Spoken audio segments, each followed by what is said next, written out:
I showed you these at Christmas. Did you work out what they were for? Stay tuned and all will be revealed.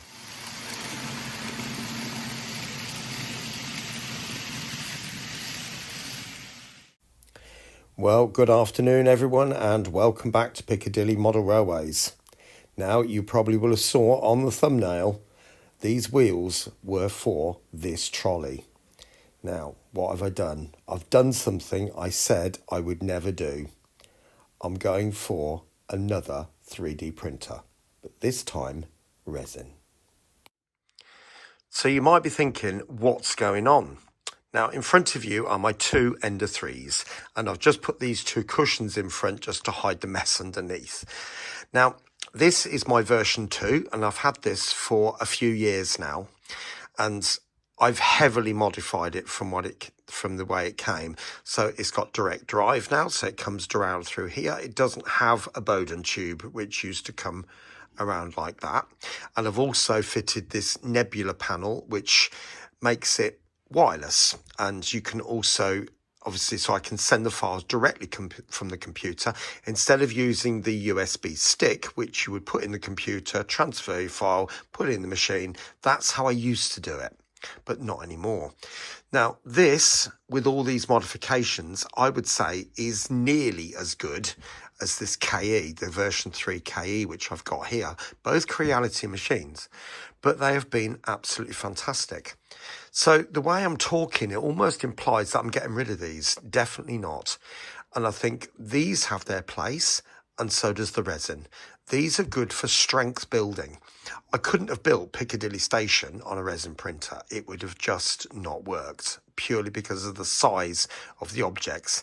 Now, these build plates are 250 millimeters across by 250 millimeters deep, and probably a very similar amount. You can see how much that would go up to about there. So there's no way a resin printer is going to do that, not the domestic type anyway. Right, well, let's go and have a look at the setup and I'll show you what I mean. So this is my setup. So you can see I've only literally just got the machines out of the box. They've still got the wrappers on. The cables are not connected or anything like that. It's literally just to get the setup done. So the idea is this is the railway room, as you can see, but you might be thinking, well, why did I put them on wheels? And that's on wheels as well. Now, the reason being is because I don't want to print in here because people tell me about the smell and the fumes, and I think it'd be much better if I did it in the bathroom. Now, I haven't got anybody else to worry about, so don't have no comments regarding what's the other half going to think, because there isn't one, so it's not a problem there. I can shut the door, turn on the extractor fan, and let the machine get on with it. So that's not a problem. Now, you might be thinking, what machine have I gone for? Well, I've gone for an Elegoo Mars 5 Ultra. People have told me in the reviews, on video reviews, that this is probably amongst the best entry-level machines there is. So, and it's so easy apparently to set up, so easy to use, and I don't have to do anything like the amount of tweaking that I would have to do with a slightly older version. And that there is a brand new wash and cure station, which has only just been released. And I held out for that one because I could take the build plate from this, and if I choose to, I can put it in there and it's big enough to take it. So that's basically the setup. So it'll be wheeled into the bathroom on the wheels, locked, and then I can then get it all wash and cured, bring it back here if I want to, put it all into the wash and cure station, cure the items, and then hey and presto, should be good friends. Now, on top of that, you can see I've got some tools there in a big heavy tray. This is a silicone mat, so if there is any spills, it's going to be a lot easier to deal with on that. And I've got a bit which I've cut off this, which I can then put onto that little bit of there as well to help the situation. I've got a mask there, and I've got my gloves there. I've got these braces around here. I've 3D printed these brackets, and there's two more on that end for this bit here with the bits over the side, so you can pull the gloves out without too many issues. I've got my blue roll just there. I've got some funnels and even some big syringes Hope you can see those. They are absolutely enormous, and I would use those if I need to take resin out of the vat, and then hopefully that should be a lot easier to deal with. I did speak to quite a large number of people, and I've watched literally hundreds of videos about resin printing, and particularly about this machine and varying other machines. And I've made a decision, first of all. Now, I did speak to Chris from Making Tracks. I've forgotten his second name. Please forgive me, Chris. I'd also spoke to Timber Surf. Now, both advised against this, I have to be honest, but biggest problem that people have said is the IPA, which I do have a canister of. I've got a 5 litre if I needed to go down that route, but I'm going to try with the water washable. Now, 8K, there's a channel that I watch, Scale Experiment Modelling, or Scale Model Experiment. I think that's it, Scale Model Experiment.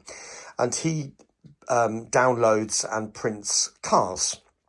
And he swears by this stuff. And the prints that come off are, well, they look fantastic. He does mention the odd problem here and there, but generally speaking, this resin works for him. Now, I'm going to give it a go. This is one bottle, and if it works, great, I'll keep buying it, or use some of these other variations thereof. Or if I need to go to the full fat resin, so to speak, with using IPA, then I'll have to do that, but we'll see how it goes. I am trying to save a bit of money with the IPA, because obviously that's an extra expense, and that doesn't come cheap either. So that's what I'm going to do for the start. It's an experiment. Nearly forgot this bit. Now, this country, as you know, is renowned for either very hot weather in summer for the odd day or two, or extremely cold weather. Now, clearly not as cold as it is in Canada or places in Eastern Europe, Russia, that sort of place. But nevertheless, our temperature can drop -5. It's not uncommon. Now, resin needs to print from 20 degrees plus, and every resin is slightly different. So what I've got is a mini heater, which fits kind of in here somewhere. There is a little slot that you cut out or remove, and then this then bolts to the back of that. And then obviously that's another heater that you need to keep going whilst the print is going. People have used it. I've had mostly successful results from what I've seen on videos. Some people have reported that it hasn't heated the resin as quickly as they'd like, and the print fails. So do comment, please. I'm going to, if it's particularly cold, I'm going to put the resin, which is just there, into a bucket, a pot, or something of boiling water, and just leave it sitting. Just let the resin heat up for a few minutes, then pour it in, and then put the heater on. Now, if the resin is already in there, because apparently I can leave the resin in the vat, I don't have to drain the vat every time. That's what Timber told me. So I probably just put that heater on, leave it for about 10-15 minutes, come up, give the resin a bit of a stir, leave it another few minutes, give the resin another stir, and just keep that going for maybe 20 minutes or so, just to let the resin heat up. I am thinking possibly even getting one of these probe type thermometers, which I could then put into the resin and then check the temperature of that. That might be an option as well. But if you've got any other suggestions, then please do say. I mean, as I've said, this is going to be wheeled into the bathroom. The door will be shut. The extractor fan will be on. The heater will be on in there when I need to. Obviously, in summer, I won't need to do that. But, you know, please do say there might be something that I've not thought of. That is a camping table, which I've just bought. Because I wanted it on wheels. I hadn't got a small table. So I've 3D printed some little brackets, which you could probably see the black bits on the top, and the wheels sit on underneath there. They're bolted on. And these wheels literally just slot on top of the camping table. So if I wanted to take that away and do something else with it, I could do. So you might be thinking, well, why have I gone to all this expense of buying something which I could do on the FDM printer? Well, the thing is, as I said before, the FDM printers are really, really good for the bigger stuff and for stronger stuff. Now, I couldn't have printed Piccadilly Station with a resin printer purely because of the size of it. This build plate on this is about 150mm long by about 70mm wide. So there is no way even I could have fitted that onto it. Now, yes, you might argue that if I bought the Brigger printer, I might have been able to do that. But to be honest, it's quite quick with the FDM. I can knock them out as quick as I want. And those parts are strong. And, you know, resin parts can snap, that type of thing. So that's why, one of the reasons I've got it. But if you look, I've got the Class 350 there, this one. And if you look at the detail that Graham Farish have got in there, so this part here, for example, the rivets going around the outside, those lines, the vents, there you can see those bits going down sort of along there, the grill here, the fan in the middle, that type of thing. If I take you to the Dapol HST, those fans in there for N gauge are just beautiful, you know. I mean, obviously, if they did it in 00, it's less successful, but even the Pendolino is heavily weathered, but you can see the detail that is being achieved. If you then look at what I achieved with my FDM printer, now I would still say for an FDM that is pretty good, but to get to that point, I had to print off probably 4, 5, maybe even more to get the right settings to get there. And it's still not quite as perfect as I would like. I mean, I think it's an air conditioning unit compared to that one. Well, there is no comparison. I know it's a different train, but nevertheless, I mean, that little square block there is vastly different to that one just there. You can see the little lines on it. So that's what I'm hoping to achieve.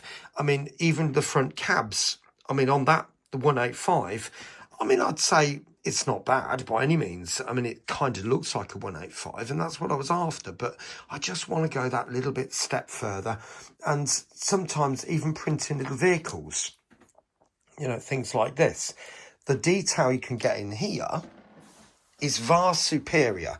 Now, to be honest, I wouldn't say that was bad. And I have printed off quite a few vans and cars, and I'm not going to throw them away. But, you know, as new ones come out, I might be able to print extra detail that I just can't with the FDM. So that's my whole purpose for doing this type of thing.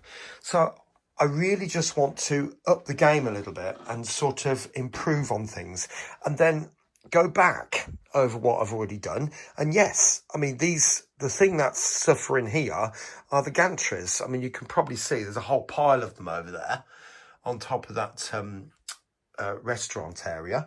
And the canopies are really struggling at the moment. They're falling over, bits are breaking off. And I just want to up the game with it a little bit and just make them a lot more realistic as I possibly can.